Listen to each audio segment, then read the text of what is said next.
Hi, my name is Melissa Diegel, and I am the mother of Kayla and Hannah Diegel. I wanted to call in, and thanks for having me on the show. I wanted to give some information. In regards to my daughters, you had asked a specific question. You said, well, how are they eating? Well, like Lou had said, their stomachs work at a very, very small percentage.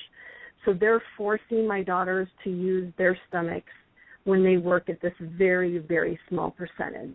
So Kayla's percentage is like 12%, and Hannah's is, I believe, 11%.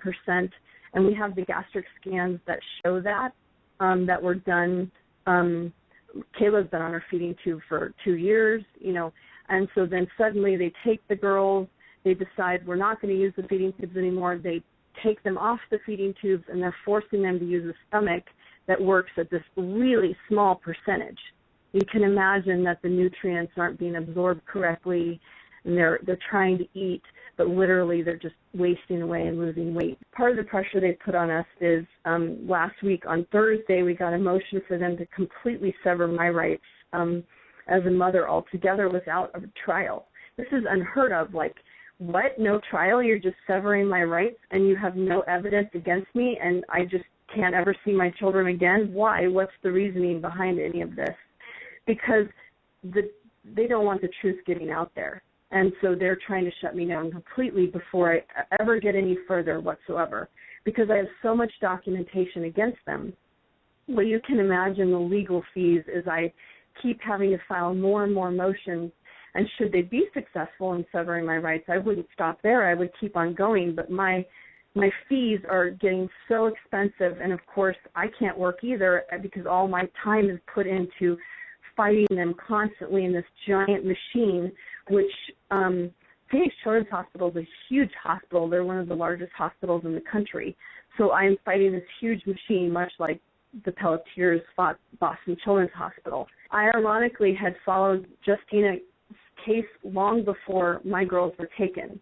That was kind of a blessing and a curse at the same time, because as it happened to me, I was both terrified but yet had kind of knew, like, oh my gosh, this can't be real. This is happening to me now. And it was so scary. It was absolutely terrifying. And then when I realized they took them off the feeding tubes, then it was more than terrifying. It was like they could die. These girls could die. They're not feeding them. What is going on? And the loss of their weight, and to watch them basically disintegrate in front of us, are just it was horrific. They lost so much weight, and their muscles literally were just dissipating before our eyes, and we were terrified, absolutely terrified. And then they've taken away our right to even see them. They refused to give us any information about them. Now they want to sever our rights completely. I'm not going to not say something now. No, I have to speak out for my. I'm not going to just say, okay, just take my daughters, go ahead. No, I love my daughters, and I'm fighting for their lives, and I want them to live. I want my daughters back. This isn't okay. This isn't okay to do this to any child in the country, let alone my children whom I love.